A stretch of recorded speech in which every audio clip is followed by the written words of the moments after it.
주 예수를 믿으라. 그리하면 너와 내 집이 구원을 얻으리라. 이 말씀은 우리가 전도할 때 가장 많이 사용하고 있는 성경 구절 가운데 하나입니다. 복음의 내용을 아주 간결하면서도 가장 핵심적으로 표현한 아주 좋은 말씀이기에 많은 영혼을 주님께로 인도할 수 있는 능력이 되는 말씀이 바로 이 말씀입니다. 하지만 현실은 이 말씀으로 전도해도 전도가 잘 되질 않습니다. 사람들이 관심을 기울이질 않습니다. 그 이유는 이 말씀을 우리가 제대로 이해하지 못한 채로 이 말씀을 사용하고 있기 때문입니다. 만일 우리가 이 말씀을 올바로 이해하면서 이 말씀에 따라 전도를 한다면 아마 풍성한 전도의 열매를 맺을 수 있게 될 것입니다. 그래서 오늘은 이 말씀이 왜 능력의 말씀이 되는지에 대해서 살펴보면서 우리가 이 말씀 가지고 어떻게 우리 삶 속에서 전도할지에 대해서 말씀드리려고 합니다. 그러기 위해선 먼저 주 예수를 믿으라. 그리하면 너와 네 집이 구원을 얻으리라는 이 말씀을 이해하기 위한 전 단계로서 이 말씀이 나오기까지의 과정과 배경을 알아야 합니다. 그 배경의 시작이 오늘 본문 바로 앞에 기록되어 있습니다. 우리가 길어서 다 읽지는 않았는데요. 바울이 빌립보에서 전도할 때 그 성에 귀신 들린 여종 하나가 있었습니다. 그런데 이 귀신 들린 여종이 계속 바울 일행을 따라다니면서 소리를 질러대는 거예요. 이 귀신 들린 여자가 뭐라고 외쳤냐면요, 17절에 보면 이 사람들은 지극히 높은 하나님의 종으로서 구원의 길을 너희에게 전하는 자라, 이렇게 외친 거예요. 이 사람이 하나님의 사람인지 아닌진 귀신이 먼저 압니다. 이 사람이 과연 성령 충만한 사람인지 아닌진 귀신이 먼저 판단하는 거예요. 예수님께서 사역을 시작하실 때도 아무도 그때까지 예수님께서 하나님의 아들인지 몰랐습니다. 그 사실을 가장 먼저 알고 공표한 존재가 바로 귀신 들린 자예요. 귀신이 주님을 먼저 알아보는 것이고 귀신이 하나님의 사람을 먼저 알았던 겁니다. 그래서 공표한 거예요. 그런데 그렇다고 해서 당신은 하나님의 아들입니다 라고 외친 귀신의 고백이 신앙 고백일까요? 그렇지 않아요. 신앙 고백과 사실에 대한 진술은 다른 겁니다. 귀신도 때때로 진실을 말하기도 합니다. 17절에 보면 귀신 들린 여종이 이 사람들은 지극히 높은 하나님의 종으로서 구원의 길을 너희에게 전하는 자라, 이건 사실을 말한 거예요. 이 말씀만 따로 떼어놓고 생각하면 이건 귀신의 말이 아니라 선지자의 말에 가까워요. 하지만 귀신의 말과 선지자의 말은 달라요. 분명 다릅니다. 뭐가 다를까요? 바울의 복음은요, 내가 만난 예수님, 내가 만난 예수님을 증거하는 거예요. 내가 체험한 하나님의 은혜를 전한 겁니다. 바울에게 있어서 하나님은 나의 아버지이십니다. 예수님은 나의 구세주셨고 성령님은 나의 하나님이셨어요. 하지만 귀신에게 있어서 하나님은 바울의 아버지고 나의 아버지, 나의 주님, 나의 하나님이 아니었어요. 귀신도 하나님을 알고 있습니다. 마귀도 하나님의 존재를 인정합니다. 천국과 지옥에 대해서 그 누구보다 잘 알고 있는 존재가 사탄이에요. 그런데 아는 거하고 믿는 건 달라요.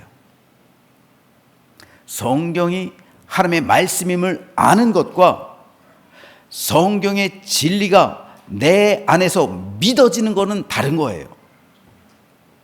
아는 것과 믿는 것이 다른 가장 결정적인 증거가 되는 게 있죠. 그게 뭡니까? 변화됨이에요. 성경을 안다고 해서 사람이 변화되지 않아요. 성경 공부 많이 한다고 해서 사람들이 변화되지 않습니다. 변화되는 건 어떤 겁니까? 성경을 믿으면 되는 거예요. 성경을 먹는 거예요. 그래서 요한계시록 보면 에스겔도 그렇고 성경을 먹는 겁니다. 성경을 먹어서 그 말씀이 내 안에서 육화가 되는 거예요. 그래서 내 삶이 변화가 되는 거예요. 이것이 믿는 겁니다. 믿음은 변화됨을 동반하는 거예요. 하지만 아는 것은 변화됨을 동반하지 않아요. 아는 것과 믿는 것은 전혀 다른 문제입니다. 주 예수를 믿으면 구원받는다는 이 사실 누가 말해요? 귀신 들린 사람이 말하잖아요. 그렇다고 이 여종이 예수를 믿습니까? 아니에요. 귀신도 예수를 통해서 구원받는다는 이 사실을 알아요. 하지만 믿지는 않아요. 주 예수를 믿으면 구원받는 사실을 아는 것과 그 말씀을 믿는 것은 차원이 다른 문제입니다. 우리가 오늘 성가대도 아주 귀한 찬양을 불러주셨는데 하나님을 만났기 때문에 성가대로 쓰는 거예요. 그죠? 하나님을 만난 사람만이 찬양을 하는 거예요. 하나님을 만난 사람이 노래를 부를 때 이건 찬양이 되는 거예요. 하지만 세상에 우리 성가대 잘하는 그 오케스트라가 얼마나 많겠어요. 그들을 데리고 와서 여기서 찬양을 한다 할지라도 이건 노래가 되는 거예요. 찬양이 아닙니다. 그들이 아무리 할렐루야를 부르건 아멘송을 부르건 그건 노래예요. 찬양이 아니란 말입니다. 왜요? 찬양은 하나님을 만난 하나님의 백성만이 부를 수 있는, 하나님의 백성이 노래 부를 때 그게 찬양이 되는 거예요. 하나님을 만나지 않은 사람이 노래를 아무리 잘 불러도 그건 찬양이 될 수 없어요. 그건 그냥 노래예요. 마찬가지입니다. 전도도요, 하나님을 만난 사람, 그리고 변화됨을 경험한 사람, 확실한 믿음 위에 선 사람이 전도할 때 비로소 능력이 나오는 것이고 열매를 맺게 되는 거예요. 사람들은 내가 만난 하나님을 통해 하나님을 만나는 거예요.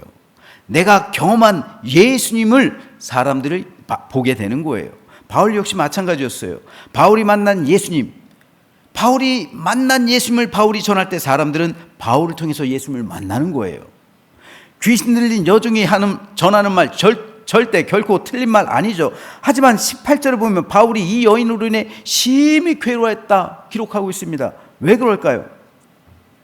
귀신 들린 여자가 복음을 전하고 다녔기 때문에 그런 거예요. 똑같은 말을 한다 할지라도요, 그 말을 누가 하느냐에 따라서 사람들이 받아들이는 정도가 달라집니다. 귀신 들린 여인이 이 말을 자꾸 하고 다니니까 바울은 괴로운 거예요. 왜요? 선지자가 전하는 복음과 이 사도가 전하는 복음과 귀신이 전하는 말은 달라요. 똑같은 복음에 대해서 말한다 할지라도 어떤 사람이 전하느냐에 따라서 복음의 가치가 달라집니다. 따라서 귀신 들린 이 여인이 하는 말을 결코 복음이라고 할 수가 없어요. 왜요? 그건 복음이 아닙니다. 그 내용은 복음일지라도 이 귀신 들린 여인이 전하는 이 복음은 복음이라고 할 수 없는 것. 이것은 뭐냐면은 그 사람의 삶이 변화되지 않았기 때문에 그래요. 그 사람이 예수님을 구주로 영접하지 않았기 때문에 그래요. 그래서 바울은 귀신 들린 자가 복음에 대해서 말하는 것을 견딜 수 없었던 겁니다. 그러므로 우리가 예수님을 전하는 증인으로서의 삶을 살기 위해서 먼저 나 자신이 복음에 합당한 삶을 살아가야 함을 알게 됩니다. 지금 한국 교회가 전도가 안 된다고 그래요. 하지만 엄밀히 말하면요, 전도가 안 되는 게 아니에요. 믿음의 백성들이 복음과 전도에 합당한 삶을 살아내지 못하는 것, 이게 원인이에요. 말과 행동, 보여지는 삶의 모습과 살아가고 있는 삶의 방식이 세상 사람에게 손가락질 당한다면 우리가 전하는 복음은 그 사람의 영혼을 구원하는 생명의 향기가 되는 것이 아니라 그 사람의 영혼을 멸망으로 이끄는 죽음의 냄새가 되는 거예요. 귀신 들린 여종이 전하는 복음을 들으면요, 사람들이 이건 죽음의 냄새가 되는 거예요. 하지만 바울이 전하는 복음을 들으면 생명으로 이끄는 향기가 되는 거예요. 일전에 한번 말씀드렸지만 영국의 군종 장교가 있었어요. 채플린이라고 그러죠. 이 군종 장교가 세계 대전 때 영국군 장교로, 군종 장교로 그 전쟁에 나갔습니다. 그러니까 총알이 빗발치는 이 전쟁 터전에서 수많은 사람들 죽어가죠. 그러니까 채플린으로서, 군종 장교로서 그들의 영혼을 위로하고 그들의 삶과 함께하고 그들의 노고와 수고에 위로해주고 함께하는 그 사역을 하는 거예요. 그래서 이들과 같이 되고자, 복음을 전하고자 똑같이 행동한 거예요. 그들에게 다가가고자, 그들의 마음을 열고자 같이 술도 마시고 병사들과 함께 담배도 피고, 그러면서 그들에게 복음을 전한 거예요. 전쟁이 끝났습니다. 이제 영국으로 돌아왔어요. 몇 년이 흐른 뒤에 그 병사들, 전우들이 생각났어요. 이 전우들, 내가 그렇게 전쟁터에서 생명을 전하고 복음을 전했으니까 교회 다니겠지 하고 찾아다니는 거예요. 그런데 놀라운 일이 벌어졌어요. 아무도 교회를 다니지 않아요. 생명을 나누고 목숨을 함께한 이 전우들, 그 가운데 복음을 전했는데 누구도 교회 다니지 않아요. 말합니다. 군종 장교가 묻는 거예요. 그 목사님이, 아니 왜 교회 다니지 않아요? 그랬을 때 병사들이 하는 말이 있었어요. 목사님도 술 먹고 나도 술 먹습니다. 목사님도 담배 피고 나도 담배 핍니다. 목사님하고 나랑 다른 게 없는데 제가 교회 다닐 이유가 뭐가 있습니까? 목사님하고 나랑 다른 게 없는데 뭘 다닐 이유가 뭐가 있습니까? 교회 다니나 안 다니나 똑같은데 다닐 이유가 뭐가 있습니까? 이거예요, 여러분. 세상 사람은요, 아무리 세상 사람이라 할지라도 교인들에 대한, 그리고 목회자에 대한 기대치가 있어요. 어떤 기대치요? 달라야 한다. 너랑 나랑은 달라야 할 거 아니냐? 당신들 매일 주일에 교회 가지 않냐? 당신들 매일 기도하지 않냐? 그럼 우리랑은 좀 달라야 되는 거 아니냐? 근데 말하는 것도 똑같아요. 행동하는 것도 똑같아요. 성질 부리는 것도 똑같아요. 돈 좋아하는 것도 똑같아요. 다를 게 하나 없어요. 근데 교회 다닐 이유가 뭐가 있어요? 다를 게 없는데. 바로 이겁니다. 성령은요, 인격의 영이에요. 하나님을 믿는다는 것은요, 인격과 품성이 변화되는 거예요. 하나님을 닮아가야 되는 거예요. 이게 믿음입니다. 그러므로 믿음의 본질은 변화됨이에요. 내가 하나님을 믿는다? 근데 믿는데 내가 변화되지 못했어요. 그건 하나님을 믿는 게 아니라 아는 거예요. 하나님을 아는 것이지 하나님을 믿는 게 아니에요. 그렇기 때문에 예수님께서는 누구든지 나를 주여 주여 하는 자마다 천국에 들어오는 게 아니다. 그 아버지의 뜻대로 행한 자만이 들어온다. 이게 뭡니까? 변화됨을 경험한 사람들. 거듭났다는 것, 구원받았다는 것, 이게 뭡니까? 변화됐다는 거예요. 회개했다는 거 뭡니까? born again, 다시 태어났다는 겁니다. 하나님의 백성으로 다시 태어났다는 거예요. 내 모든 삶이 변화됐다는 겁니다. 이건 하나님을 아는 게 아니에요. 하나님을 아는 지식으로선 절대 구원에 이를 수 없습니다. 하나님을 아는 것이 아니라 하나님을 믿어야 되는 거예요. 복음의 변화됨을 경험해야 되는 겁니다. 그래서 성령의 열매를 맺어야 되는 거예요. 성령께서 내 안에 임재하심으로 인해서 우린 이제 성령의 열매를 맺게 되는 거잖아요. 바울이 말한 9가지 성령의 열매, 그 모든 열매들이 뭡니까? 성품이에요. 성령의 인격이란 말입니다. 사랑의 인격. 그 모든 인격이 내 안에서 흘러 넘치는 것, 이것이 성령의 열매로 소개하고 있는 거잖아요. 하나님을 닮아갈수록 우린 성령의 성품을 닮아갑니다. 예수님을 알아갈수록, 예수님을 믿을수록 열매가 풍성하게 맺히는 거예요. 그래서 예수님께서는 나무는 열매로 한다 말씀하신 거예요. 내가 성령의 사람인지 아닌지는 내가 맺고 있는 성령의 열매로서 나를 판단해서 알 수 있다는 거예요. 이겁니다. 제가 개척교회에 있을 때 일입니다. 영국에서 돌아오자마자 개척교회를 했어요. 개척교회를 해보니까 한 영혼이 얼마나 소중한지요. 이건 개척교회를 해본 사람만이 알아요. 한 영혼이 얼마나 소중한지. 그래서 예수님께서 99마리의 양을 제쳐놓고 한 양을 찾기 위해서 떠난다는 그 목자의 심정을 개척교회를 해보면 알아요. 우리 교회 나오던 성도 가운데 한 집사님이 있었는데 잠시 가게를 빌려서 옷을 팔은 적이 있어요. 근데 그 가게 주변에 있던 아주 대형 교회 전도팀이 들어왔습니다. 그래서 교회 다니세요. 예수 믿고 구원받으세요. 그러더래요. 여기까지는 좋았죠. 전도하는 거 좋은 겁니다. 좋은 일이잖아요. 얼마나 귀한 일입니까? 그런데 우리 교회 집사님이 저 교회 다니고 있어요 라고 말했대요. 그러니까 어느 교회 다니세요? 그러더래요. 저 개척교회 다니고 있어요 그랬대요. 그랬더니 이 전도팀이 하는 말이, 왜 힘들게 개척교회 다니세요? 우리 교회 크고 모든 게 잘 돼 있으니까 우리 교회로 오세요. 그러더래요. 그 집사님이 주일에 저한테 와서 그 말을 해요. 근데 제가 얼마나 속상한지 모르겠어요. 얼마나 기가 막힌지. 여러분, 전도를 해도 한 교회를 무너뜨리는 전도를 하면 안 되는 거예요. 더군다나 개척교회에 있어서 한 영혼은요, 이거는 100명하고도 바꿀 수 없는 너무도 귀한 영혼이에요. 저는 지금도 그렇게 생각해요.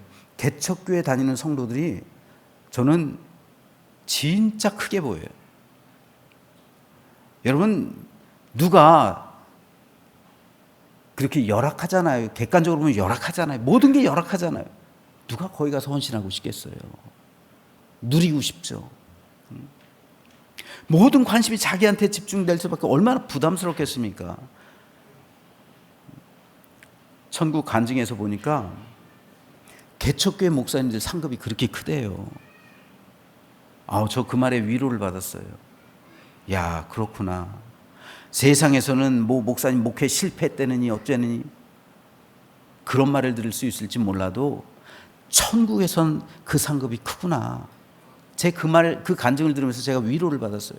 마찬가지예요. 개척교회 다닌 그 성도들의 상급은 커요. 큽니다. 여러분, 만일 우리 교회에서 뭐 불가피하게 뭐 이사를 가든 해서 다른 교회를 다니시다면 개척교회 다니세요.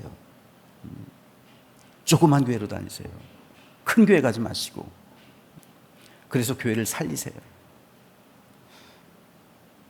제가 그 말을 듣는데 얼마나 마음이 속상한지 몰라요. 그래서 이 교회 목사님한테 내가 전화를 할까?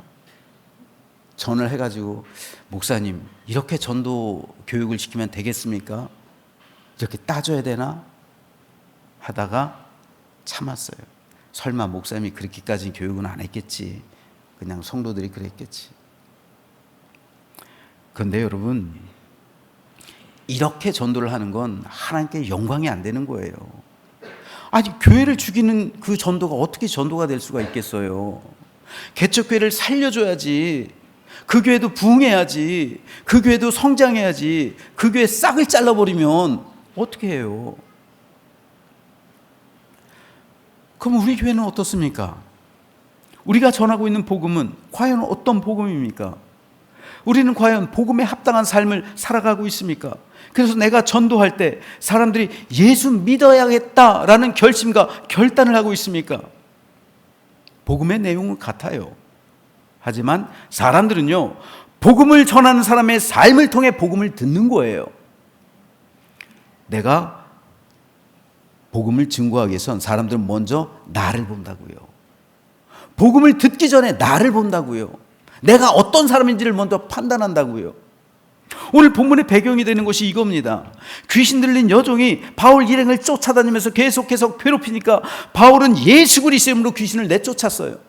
견딜 수가 없었던 거예요. 귀신의 이름으로 복음이 선포되는 것, 바울이 견디질 못한 거예요.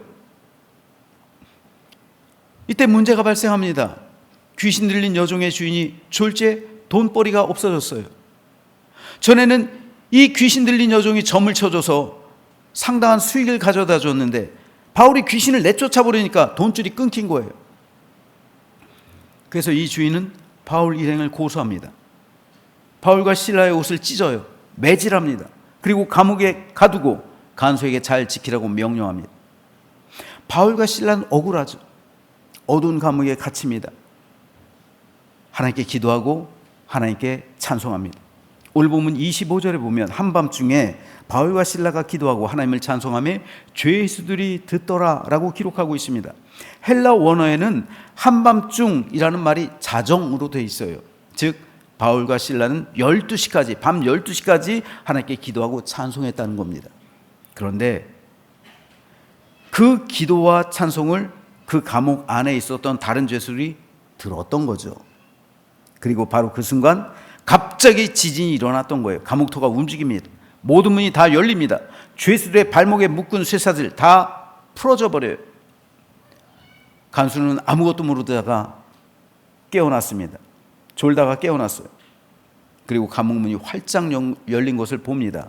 절망해요. 당시 로마법에선 이 죄수들이 도망가면요, 간수들이 책임을 져야 돼요. 어떤 책임이면 자기 목을 내놔야 돼요.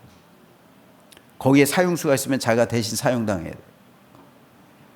그래서 간수는 어차피 죽게 될 거 모욕과 고문당하지 말고 자결하는 게 낫겠다 싶어서 칼을 꺼낸 거예요. 자결하려고. 어두운 감옥 속에서 이 상황을 지켜보고 있던 바울은 크게 소리 지릅니다. 우리 모두 여기 있으니 자결하지 말라는 거죠. 한 사람도 도망가지 않고 다 감옥 안에 있으니 염려하지 말라는 겁니다. 그런데 여기서 한 가지 의문점이 발생합니다. 왜 바울 일행은 도망가지 않았을까요? 그리고 왜 다른 죄수들 역시 도망가지 않았을까요? 여기엔 중요한 이유가 있습니다. 바울은 감옥에 갇혀 있었지만 로마 시민이었어요. 당시 로마법에 따르면 로마 시민을 죄도 정하지 않고 때리고 감옥에 가두는 것은 불법입니다. 큰 죄예요. 이 사실이 알려지면 빌립보 총독은 문책을 받습니다. 그래서 총독의 지위를 잃어버리는 아주 큰 죄예요. 그러니까 바울은 당당했던 거예요. 따라서 하나님께서 감옥 문을 열어주신 이유는 바울을 탈출시키려는 것이 아니라 감옥 안에 있던 죄인들과 간수에게 복음을 전해서 그들을 구원하기 위함이었던 겁니다. 바울과 함께 있던 죄인들 역시 바울과 실라가 찬송하고 기도할 때 옥토가 움직이고 감옥문이 열리고 자기를 단단히 묶고 있었던 착고가 풀려지는 것을 경험하죠. 이것은 굉장한 두려움을 그들에게 주었습니다. 그래서 그들은 바울이 시키는 대로 따라할 수밖에 없었어요. 그래서 도망가지 않고 가만히 있었던 겁니다. 하지만 간수는 이 사실을 몰랐고 자결하려고 했죠. 그리고 바울은 그를 만류했던 겁니다. 간수는 바울에게 생명의 빚을 진 거예요. 그랬을 때 간수가 어떻게 반응합니까? 간수가 등불을 달라고 하며 뛰어들어가 무서워 떨며 바울과 실라 앞에 엎드리고 그들 데리고 나가 이르되 선생들이여 내가 어떻게 하여야 구원을 받으리이까? 내가 어떻게 해야 구원을 받으리까? 그리고 호칭이 바뀌어요. 선생들이요. 선생님이라는 호칭으로 바뀌어요. 그리고 내가 어떻게 해야 구원을 받을 수 있습니까? 당신들이 전하는 복음, 당신들이 전하는 하나님. 그런데 내가 어떻게 해야 믿을 수 있으며 내가 어떻게 해야 구원을 받을 수 있습니까? 관심이 바뀌어요. 이에 대한 바울의 답변이 뭡니까? 주 예수를 믿으라. 그리하면 너와 내 집이 구원을 받으리라. 그러니까 주 예수를 믿으라. 그리하면 너와 내 집이 구원을 받으리라 라는 이 말씀은요, 간수의 요청에 대한 바울의 대답이었던 거예요. 내가 어떻게 구원받을 수 있습니까? 내가 어떻게 해야 영생을 얻을 수 있으며 내가 어떻게 해야 당신들처럼 살아갈 수 있습니까? 내가 어떻게 해야 당신들이 전하는 복음에 동참할 수가 있으며 내가 어떻게 해야 당신들처럼 될 수가 있습니까? 이에 대한 답변이 주 예수를 믿으십시오, 이거예요. 그러면 당신도 우리처럼 될 수 있습니다. 당신도 우리처럼 구원을 받을 수 있습니다. 이겁니다. 여기서 보여주고 있는 게 뭡니까? 바울은 간수의 육신의 생명을 살려준 다음 복음을 증거한 거예요. 예수님의 복음도 그랬어요. 예수님도 치유사역, 그죠? 축사사역. 그런 다음에 복음을 전했어요. 육신의 생명에 빚을 진 간수의 마음 활짝 열릴 수밖에 없는 거예요. 간수가 가마 감동이 되잖아요. 바울에게 얼마나 가마 감동이 됩니까? 도망가지 않고 자기를 지켜준 이거에 대해서 얼마나 생명에 빚을 진 거죠. 얼마나 감동이 돼요. 그러니까 마음이 활짝 열리는 거예요. 그래서 우리가 어떻게 해야 당신처럼 살아갈 수가 있습니까? 이게 진짜 전도입니다. 내가 어떻게 해야 당신처럼 될 수가 있나요? 이런 질문을 우리에게 할 때 예수 믿으십시오. 그럼 당신도 나처럼 될 수 있습니다. 이게 진짜 전도라고요. 그래서 그 간수와 그 집에 있는 모든 식구들은 그날 밤 예수를 믿고 세례를 받습니다. 그리고 그리스도인이 된 거예요. 그로 인해 그와 그 온 집안이 크게 기뻐하였다. 성경은 기록합니다. 그러므로 오늘 본문은 결국 사람들은 복음을 전하는 자의 삶을 통해 복음을 듣는다. 이 사실 보여주고 있는 거예요. 내 삶을 사람들은 먼저 보는 거예요. 내가 복음을 증거하기 전, 내가 예수님 믿으세요, 교회 나오세요, 하나님을 믿으십시오 라는 말을 증거하기 전에 나를 먼저 보는 거예요. 여기서 우리는 진정한 전도란 무엇인지에 대해서 깨닫습니다. 많은 사람이 전도를 말로 해요. 물론 전도는 말로 하는 게 맞죠. 하지만 말로만 하니까 전도가 안 되는 거예요. 순서가 잘못됐습니다. 전도에도 순서가 있어요. 많은 사람의 전도가 실패하는 것은 이 전도의 순서가 바뀌었기 때문에 그렇습니다. 아시시의 성 프란시스코는 이런 유명한 말을 남겼어요. 계속해서 복음을 전파해라. 그리고 필요하다면 말을 사용해라. 필요하다면 말을 사용해라. 복음 전파에 있어서 말은 가장 마지막 결정적인 순간에 하는 거예요. 처음에는 뭘로 해요? 프란시스코가 말하고 있는 것처럼 복음을 계속해서 전파해라. 계속해서 복음을 전파해라. 뭘로요? 너의 삶으로, 너의 행동으로. 행동으로 우리는 복음을 보여주는 거예요. 그리고 결정적일 때 말을 사용하는 거예요. 이 순서가 뒤바뀌면 안 되는 거예요. 그 채플린처럼, 그 군종 목사님처럼, 목사님 나랑 똑같습니다. 목사님도 담배 피고 나도 담배 펴요. 목사님도 술 마시고 나도 술 마셔요. 목사님도 돈 좋아하고 나도 돈 좋아해요. 목사님도 세속적이고 나도 세속적이에요. 뭐가 달라요, 목사님하고 나? 다른 게 하나 없는데 내가 교회 다닐 필요가 뭐가 있습니까? 이런 거예요. 변화됨이 없이는요, 영혼을 구원할 수가 없는 거예요. 우리 교회에 있다 보니까 수많은 방문객들이 와요. 근데 대부분 기독교인이 많잖아요. 기독교인들이 무례할 때가 많아요. 막 쓰레기도 함부로 버리고 가고 있고, 막 무례하게 막 방문도 그냥 열고, 어떤 분은 잠깐 문 열어놨는데 와가지고 화장실도 그냥 사용하고 있고, 깜짝깜짝 놀랄 때도 있고 그래요. 근데 그럴 때 저도 사람이니까 짜증이 나겠죠. 만약에 근데 막 짜증을 냈다고 생각해, 화를 내고 분노를 표출했다고 생각해 보세요. 여기 교회 목사님 누구세요? 할 때 나예요. 그러면 어떻게 반응할까요? 덕이 안 되잖아요. 덕이 안 되는 거예요. 전도는요, 사람의 마음을 움직일 때 비로소 마음 문이 열리게 되고, 어떻게 해야 나도 당신처럼 될 수 있습니까? 성령의 열매가 뭐라고요?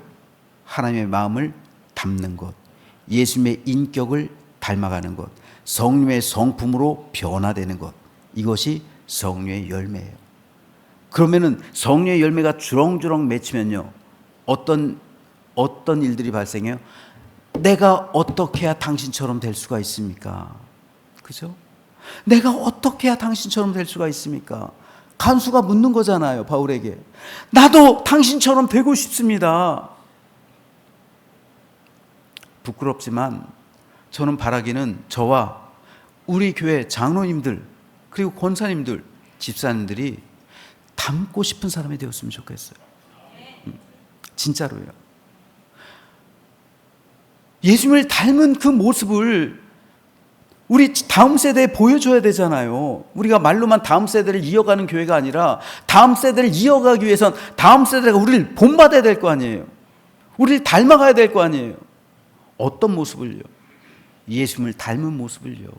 변화된 모습을요. 예수님 믿고 나서, 믿기 전과 믿고 난 다음, 이 성형외과 가니까 보니까 비포 애프터가 있더라고요. 성형 전, 성형 후. 완전히 다르더라고요, 사람이. 예수 믿기 전, 예수 믿은 후 달라야 되지 않을까요? 이게 복음의 능력 아닐까요? 이게 우리 믿음의 본질 아닐까요? 예수 믿기 전이나 예수 믿은 후에나 내 성품 하나도 변화된 것이 없다. 죄송합니다. 그건 아직 구원받은 게 아니에요. 변화됨이 없는데 어떻게 구원을 받아? 내가 아직 태어난 게 아니에요. 거듭났다는 건 하늘 심이 되었다는 거잖아요. 하나님 백성이 되었다는 거잖아요. 그 순간부터 성령께서 내 안에 임재하셔서 성령의 열매를 거두게 되는 거잖아요. 내가 복음에 합당하지 못한 삶을 살아가지 못하고, 그리고 내가 변화된 삶을 살아가지 못한다면, 내가 전하는 복음이 나도 변화시키지 못했는데 어떻게 남을 변화시킬까요? 그 복음이 먼저 나를 변화시켜야 내가 전하는 복음도 남도 변화시킬 수 있는 능력이 되는 겁니다. 그러므로 저는 저와 여러분 모두 나를 변화시키는 복음의 능력, 그 복음에 합당한 삶을 살아가게 되기를 주님의 이름으로 축복합니다. 바울은 결국 삶을 통해, 보여지는 행동을 통해 전도한 거예요. 바울의 변화된 삶이 복음이 되어 증거가 되었습니다. 사람들은 우리가 전하는 복음을 듣기 전 내 변화된 모습을 본다. 이거를 알아야 합니다. 그러므로 우리는 복음에 합당한 삶을 살아가야만 합니다. 저는 저와 여러분 모두가 이렇게 주님을 증거하는 복음에 합당한 삶이 되기를 소망합니다. 그래서 결정적인 순간 주 예수를 믿으십시오. 그러면 여러분과 여러분 집이 구원 얻게 될 것입니다. 라는 말을 하게 된다면 간수와 같은 이 은혜, 이 구원의 역사가 우리 삶 가운데서도 임하게 될 줄로 믿습니다. 천국에서 제일 큰 상급은 많은 영혼을 구원받게 하는 사람이라고 해요. 많은 사람을 구원받게 하기 위해선 그만큼 내 삶이 변화되어야겠죠. 성령의 열매가 가득해야겠죠. 저는 저희 모두가 이러한 놀라운 은혜에 참여하게 되기를 소망합니다. 그래서 내게 생명 주신 예수 그리스도의 온전한 제자가 되어서 천국 시민답게 성령의 열매를 맺어가고 하나님의 마음을 닮아가서 성령님의 온전하신 뜻을 이 땅 가운데 임하게 하는 아름답고 복된 믿음의 결실을 맺게 되기를 주님의 이름으로 축원합니다. 기도하겠습니다.